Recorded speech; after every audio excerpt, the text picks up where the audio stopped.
괜찮은 것은 사양하라. 최상의 것을 원하라. 우리는 모두 인생을 살아가면서 두 가지 커다란 자산을 제공받게 된다. 그 두 가지는 시간과 에너지이다. 발전하는 인생을 도모하려면, 그리고 더 나은 세상을 위해 어떤 식으로든 기여하고 싶다면 이 자산들이 당신의 가치와 어우러지는 방향으로 향해야 한다. 그러려면 그저 괜찮은 수준의 것을 사양하고 최상의 것을 원할 수 있는 성숙함과 인내가 필요하다. 인간에게는 자유의지가 부여되어 있다. 하지만 그 자유의지에는 현명하게 선택해야 할 책임감이 따른다. 당신에게 주어진 시간과 에너지를 어떻게 사용하고 어떻게 사용하지 않을 것인가에 대해 수준 높은 선택을 할 수 있어야 더 성숙한 인생을 살아갈 수 있다. 양보다는 질이 중요하다. 우리의 내면이 외적인 인생에 고스란히 반영되기 마련이므로 스스로 자신의 인생에 허락해야 할 일과 허락하지 말아야 할 일들에 대해서 더 신중하게 생각해 보아야 한다.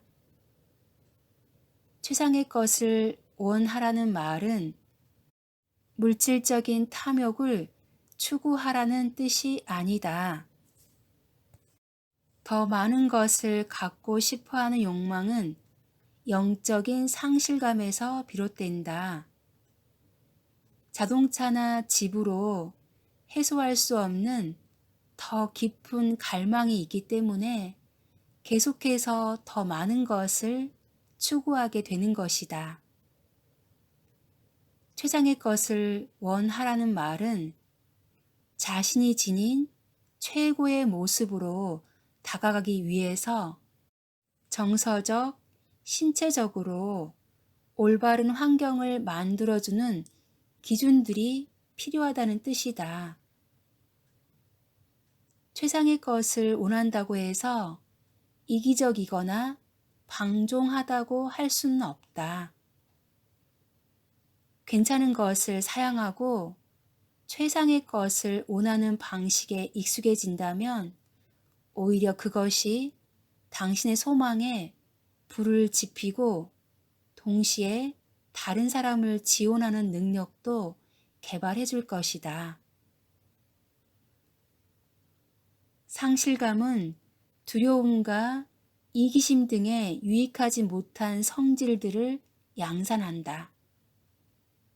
그러나 풍요로움은 사랑과 너그러움, 다른 이들에게 봉사하고 싶은 소망을 만들어낸다.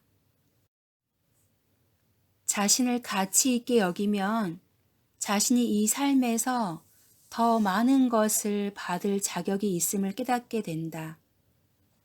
그보다 못하고 덜한 것에 안주하는 상태에서 벗어나게 된다.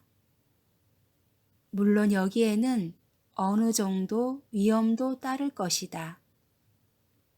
주위 사람들과 다른 길을 선택했을 때 느껴지는 외톨이라는 느낌, 실망감, 상실의 두려움, 이런 두려움 때문에 많은 사람들이 더 높이 바라보지 못하고 주저앉아 버린다.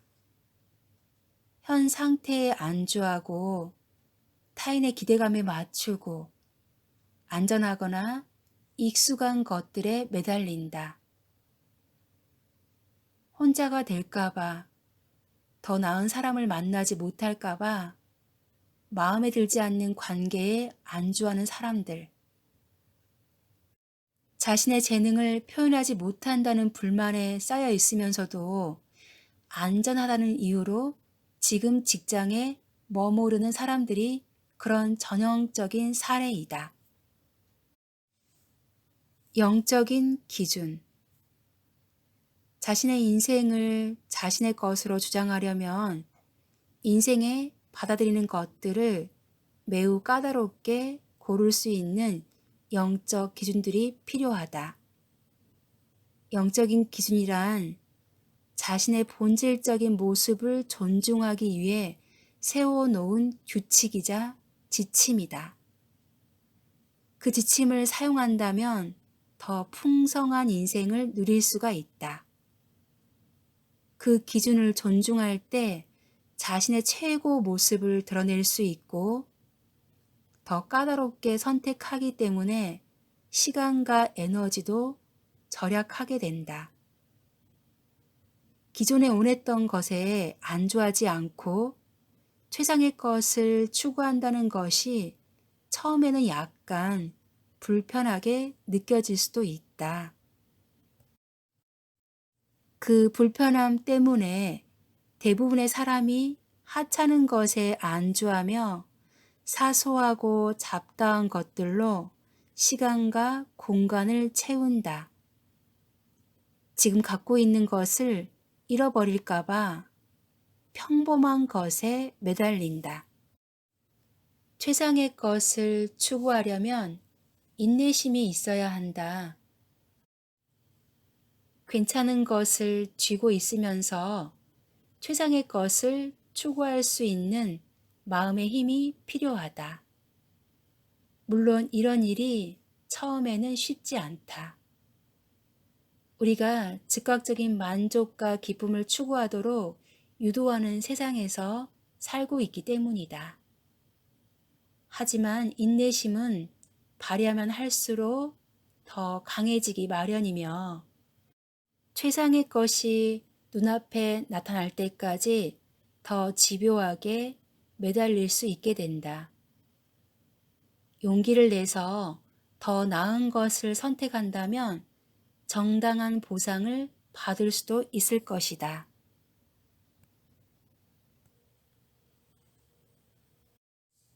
최상의 것을 추구하다 보면 자신보다 더 위대한 힘에 대한 믿음도 강해진다.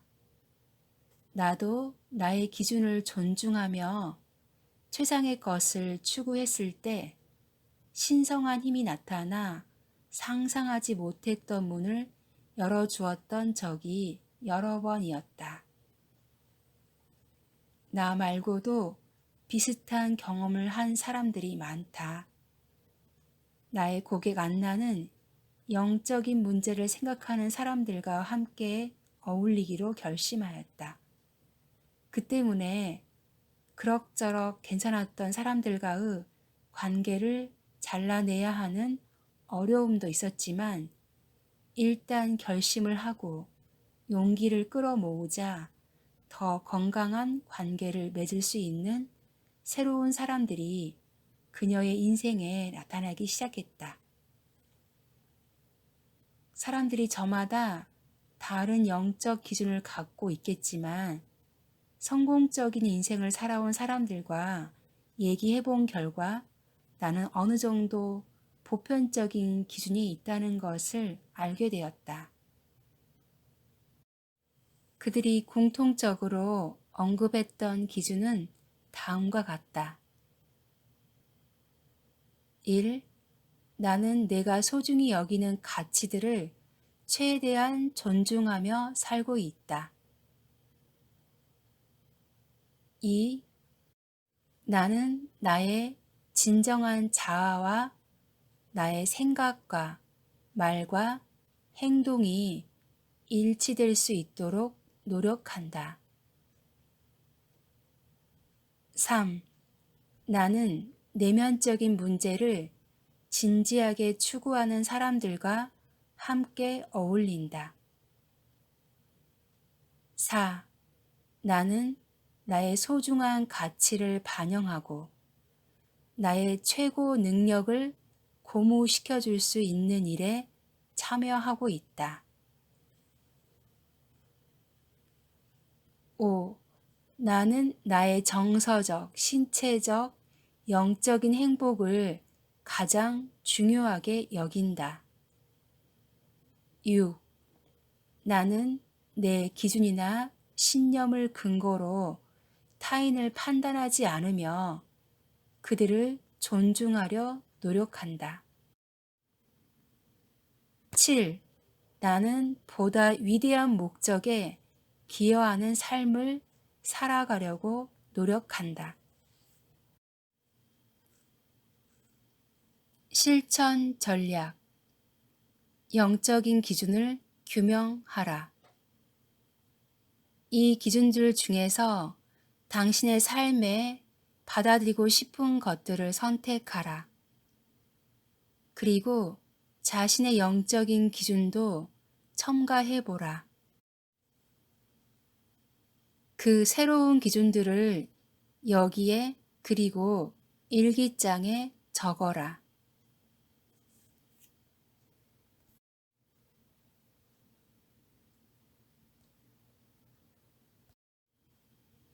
이 새로운 기준을 존중하려면 최상의 것을 위해 괜찮은 것을 사양하는 기술을 훈련해야 한다.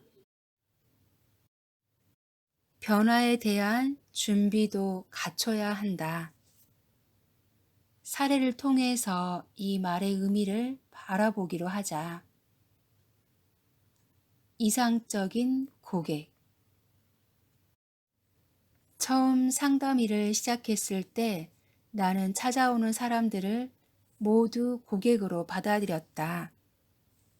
사업을 하는 사람들이 대개 그렇듯이 경력을 쌓으며 안정된 수입을 얻고 싶었기 때문이다. 하지만 시간이 지나면서 나의 최고 능력을 발휘하게 해주는 고객과 나의 가치를 더 잘 존중해주는 고객이 있다는 사실을 깨닫게 되었다. 그래서 가장 효율적으로 나와 같이 작업할 수 있는 고객의 조건을 규정하여 이상적인 고객 프로필이라는 것을 만들었고 그 프로필을 활용하였다.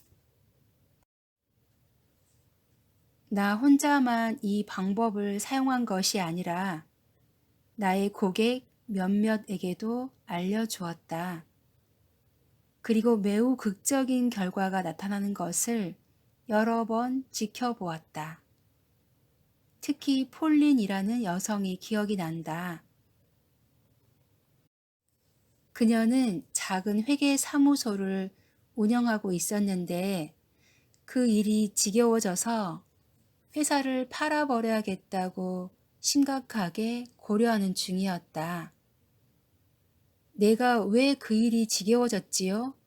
라고 물어보자 그녀는 더 이상 이 직업에 매력을 느끼지 못하는 상태이고 회사를 운영하는 세세한 잡무들이 짜증스럽다고 말했다. 그 중에서도 제때 돈을 내지 않는 고객들에게 돈을 받아내야 하는 일이 가장 싫다는 대답이었다. 나는 회사를 팔아버리는 극단적인 결정을 내리기 전에 새로운 작업 기준을 세워보라고 제안했다. 괜찮은 것을 사양하고 최상의 것을 추구하는 개념도 알려주었다. 폴리는 그럭저럭 괜찮은 고객들에게 안주하여 까다롭게 구는 고객들을 다 감당하고 있었다. 그래서 할 일을 다 하면서도 그 일을 지긋지긋해 했다. 이제 자신의 정서적, 신체적, 영적인 건강을 위해 올바른 기준을 세워야 할 시기가 된 것이다. 나는 폴린에게 지난 몇 년간을 되새겨보면서 같이 작업하는 것이 가장 즐거웠던 고객, 정당한 보상을 받는다고 느끼게 해줬던 고객들의 명단을 만들어 보라고 했다. 이 명단이 만들어지자 상위 10위 안에 드는 고객들을 새로운 종이에 옮겨 적도록 했다. 그 후에는 이 10명의 고객들에게 어떤 공통적인 특징이 있는지 살펴보라고 했다. 주로 남자인가 여자인가? 특별히 집중된 연령대가 있는가? 어떤 분야에서 일하는 사람이 많은가? 성격적으로 비슷한 점이 있는가? 그녀가 이런 식의 공통 분모를 규명하고 나자 일정한 패턴이 모습을 드러내기 시작하였다. 그 다음에 나는 그녀가 작성한 내용 중에서 가장 중요하다고 생각되는 7가지 특징을 골라보라고 제안했다. 이것이 그녀에게 최고의 능력을 발휘할 수 있게 해주는 이상적 고객의 프로필이었다. 그녀의 선택은 다음과 같았다. 내가 제일 좋아하는 고객은 1. 자기 사업을 하는 사람. 2. 성실한 사람. 3. 내가 하는 일을 제대로 평가해주는 사람. 4. 제때 돈을 지불하는 사람. 그리고 어렵지 않게 지불할 수 있는 사람. 5. 유머 감각이 있어서 함께 일하는 것이 즐거운 사람. 6. 복잡한 회계 문제에 처해 있거나 성장 가능성이 높은 사람. 7. 나를 파트너로 대접하여 의견을 존중해주는 사람. 이 프로필이 만들어진 후에 나는 폴린에게 몇 가지 질문을 해보았다. 이런 특징을 지닌 고객들만 접하게 된다면 어떨까? 그럴 가능성이 있다면 그래도 여전히 회사를 팔겠다고 결정할 것인가? 아니면 이상적인 고객들만 받아들여서 다시 한번 일해 볼 것인가? 폴리는 다시 한번 시도해 보고 싶다고 대답했다. 그래서 나는 이상적인 고객 프로필을 세부 복사해서 잘 보이는 곳에 놓아두라고 했다. 전화기 옆, 수첩 안, 컴퓨터 위에. 이 프로필이 눈에 자주 띄게 되면 그 특징들이 빠르게 머리에 각인될 것이고 그런 이미지가 마음에 새겨지면 실제로 이런 타입의 고객들이 끌려오기 시작할 것이었다. 이제 폴린이 가장 같이 일하고 싶은 고객의 종류, 즉 최상의 것을 규명했으니 새로운 고객을 선택할 때 그 프로필을 현명하게 사용하는 일이 남아 있었다. 나는 미리 그녀에게 시험당하게 될 경우도 있을 거라고 경고하였다. 그 프로필에 거의 맞기는 하지만 완전히 들어맞지는 않는 사람이 찾아오는 경우이다. 지금 그녀에게는 괜찮은 수준에 만족하지 않고 최상의 것을 추구하는 것이 가장 큰 도전거리였다. 처음에 폴리는 이상적인 프로필에서 벗어나는 고객을 2명 받아들이는 실수를 했다. 하지만 이런 일은 배워가는 과정에서 있을 수 있는 정상적인 사건이었으며 그녀에게 최상의 것을 더 상기시켜주는 계기로 작용했을 뿐이었다. 차츰 시간이 지나면서 그녀는 신성한 힘이 움직이는 것도 경험하게 되었다. 이상적인 프로필에 집착하자 이상적인 고객들이 나타나기 시작했던 것이다. 그녀의 사무실에 찾아오는 잠재 고객들이 거의 모두 그런 사람들이었다. 8개월 후 폴리는 자신과 회사에 일어난 멋진 변화에 놀라워했다. 회사에는 그녀의 서비스를 제대로 평가해주는 반가운 고객들로 채워졌고 그녀는 전보다 수입이 더 많아졌으며 매일 사무실에 나가는 시간이 기다려졌다.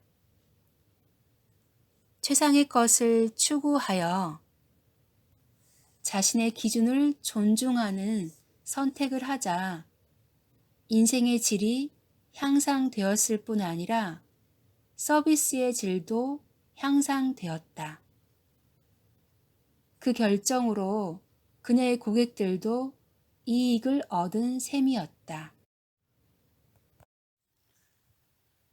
실천 전략. 이상적인 것을 규명하라. 이상적인 프로필 만들기는 사람에 따라서 다양하게 활용할 수 있다. 예를 들어, 나의 고객 릭은 정신적인 교류를 나눌 수 있는 새로운 친구를 사귀고 싶어 했다. 그래서 내가 이상적인 친구의 프로필을 만들어 보라고 했을 때 그는 취미가 같아야 하고 종교가 같아야 하고 생활 스타일이 비슷해야 한다고 규정하였다. 또 다른 고객 니키는 새 비서를 채용해야 하는 상황이었으므로 나는 비서로서 가장 이상적인 타입을 프로필로 만들어 보라고 충고하였다. 자신에게 최상의 것이 어떤 의미인지를 명확히 규정할 때 최상의 것을 추구하기도 더 쉬워진다. 이젠 당신 차례이다. 당신이 괜찮은 것에 만족하지 않고 최상의 것을 추구하려면 어떤 분야의 이상적인 기준을 만들어야 할까? 일단 그 분야를 선택하라. 인생의 반려자를 만나고 싶다면 이상적인 배우자의 프로필이 필요할 것이다. 회사를 옮기고 싶다면 이상적인 직장의 프로필을 만들어야 할 것이다. 중요한 결정을 할 때나 값비싼 물건을 구입할 때, 새 집을 구해야 하거나 자녀의 학교를 옮겨야 할 때에도 이상적인 프로필을 만들어서 활용할 수 있다. 이제 당신의 이상을 설정하자. 아래의 빈칸을 채워보라. 내가 이상적인 프로필을 만들어야 할 분야. 최고로 잘 진행되었을 때 나타날 수 있는 결과. 제일 중요한 7가지 요소.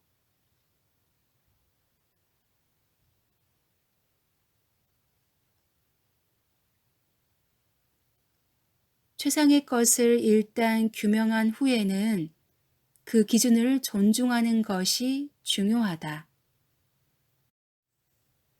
진정으로 원하는 것보다 덜한 수준에 안주하지 않도록 자신을 다그쳐야 한다. 이상적인 직원의 조건을 규정한 사장이라면 그 조건에 맞는 사람이 나타날 때까지 되풀이해야 하는 면접들을 참아야 할 것이다. 이상적인 프로젝트를 규명한 사업가라면 최상의 프로젝트가 찾아올 공간을 열어두기 위해서 괜찮은 프로젝트에서 과감하게 빠져나와야 할 것이다. 장담하건대 틀림없이 기다린 만큼의 가치가 있을 것이다. 최상의 것을 추구하는 방법은 이 외에도 또 있다. 100% yes 테스트가 그것이다. 100% yes 테스트. 나는 이미 다른 책에서 100% yes로 테스트하는 방법을 제시한 바 있다. 자신의 시간과 에너지를 가장 가치 있게 사용한다고 여겨지는 7개의 항목을 설정해서 자신의 우선순위를 존중하는 방법이다. 그 항목에 빠져 있는 것이라면 최고의 우선순위가 아닐 것이고 따라서 보다 현명한 선택이 가능해질 것이다. 거기서 한 단계 더 나아가면 자신의 시간과 관심을 기울이기에 충분할 정도로 중요한 것인지 아닌지를 테스트하는 방법으로 사용할 수도 있다. 나의 고객들도 이 방법을 중요한 도구로 사용하고 있다. 나의 고객 로라는 자신을 잘 보살피겠다는 것이 최고의 영적 기준이었다. 그래서 이 기준을 존중하는 방법으로 100% yes 테스트를 활용하였다. 친구들이 모임에 초대할 때마다 대답하기 전에 자신에게 솔직한 질문을 던졌다. 이것이 과연 100% yes로 대답할 수 있는 일인가? 그 대답이 확실하게 yes로 나오지 않을 경우에는 싫다고 거절하였다. 이 방법을 다르게 사용하는 사람들도 있다. 나의 친구 소피아는 아름다움을 가장 소중한 가치로 생각하고 있었는데 그 가치를 존중하는 방법으로 옷을 살 때나 집안의 장식품을 살 때마다 그 물건에 대해서 100% yes로 대답할 수 있는지 확인한 후에야 결정을 내렸다. 그런 식으로 결정을 하기 때문에 소피아의 옷과 집안 장식품들은 언제나 그녀의 최고 기준에 합당한 상태로 유지되고 있다. 나도 직접 여러모로 활용해 보았는데 이 테스트가 대단히 믿을만 하다는 결론에 이르렀다. 음식점을 고를 때에나 사업상의 결정을 내리는 중요한 순간에 이르기까지 지금까지는 한 번도 이 테스트 방법에 실망한 적이 없다. 물론 이 테스트를 거쳐서 결정하려면 용기와 연습이 필요하다. 처음에는 잘 모르겠다 혹은 괜찮다고 생각하는 일에 yes로 대답하고 싶은 유혹을 느끼게 되는 경우가 많다. 하지만 그럴 때에는 다시 한번 최상의 것을 추구하려는 자세를 굳건히 다져야 한다. 100% 예스가 아니라면 그 대답은 더 생각할 필요도 없이 노이다. 실천 전략 100% 예스 테스트를 하라. 당신이 지금 중요하게 결정을 내려야 할 일들이 무엇인지 생각해 보라. 사야 할 물건이 있는가? 직업적으로 새로운 방향을 선택해야 하는가? 그 중에서 3가지를 적어 보라.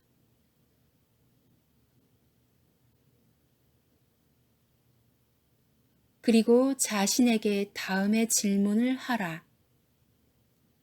이 일에 대해서 100% 예스로 대답할 수 있는가? 아마도 질문하는 즉시 대답을 알 수 있을 것이다. 100% 예스는 대개 단호하고도 즉각적으로 해봐, 하자는 느낌으로 다가온다. 우선 단순한 결정을 내려야 할 때부터 어떤 영화를 볼까 혹은 어디로 휴가를 떠날까 등을 결정해야 할 때 이 질문을 습관적으로 사용해 보라. 자신의 직감이 올바른 길로 인도해 줄 것이라고 믿어라. 높은 기준을 지니고 있다면 틀림없이 최상의 결과를 얻을 수 있을 것이다. 현명하게 선택하라.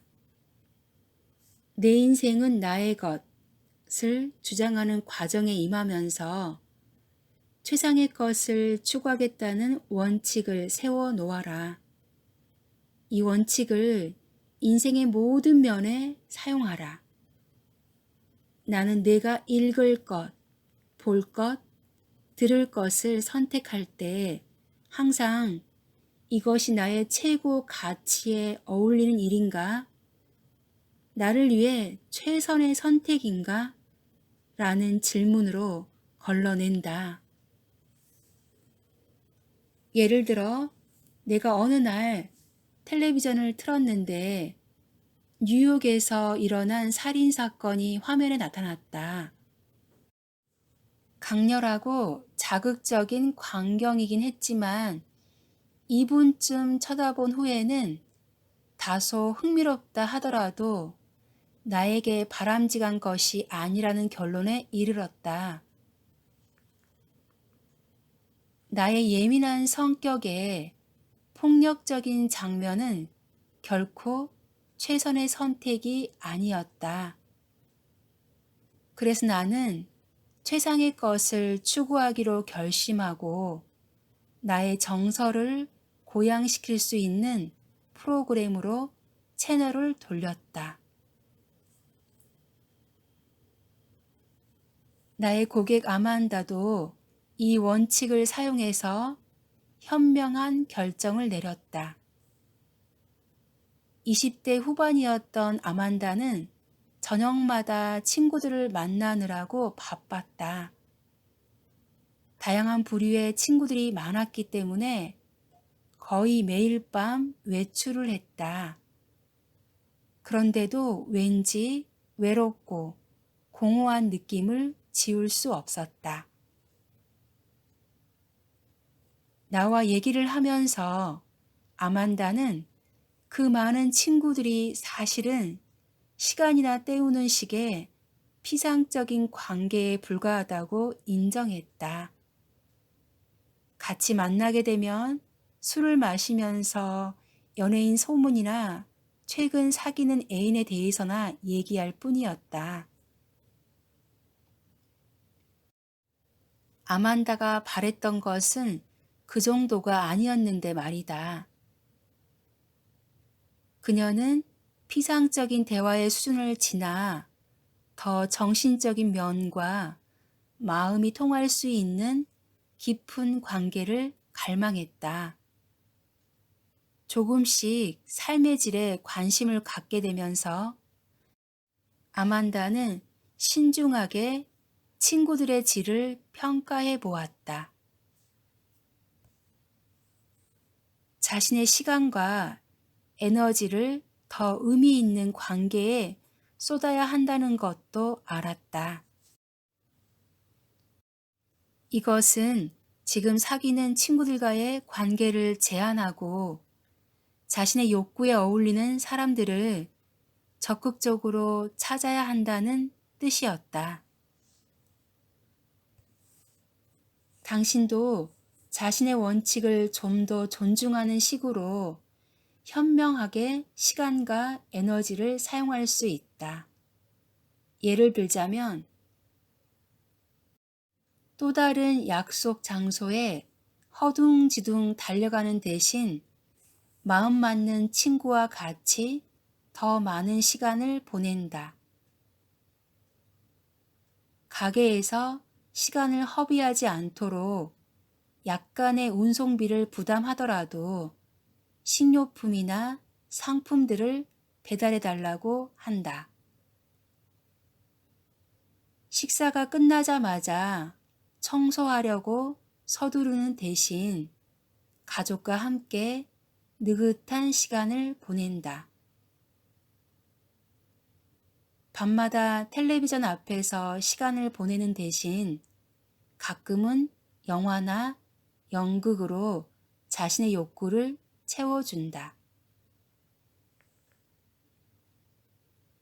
매일 이런 작은 기술들을 의식적으로 연습하다 보면 그 효과가 축적이 된다.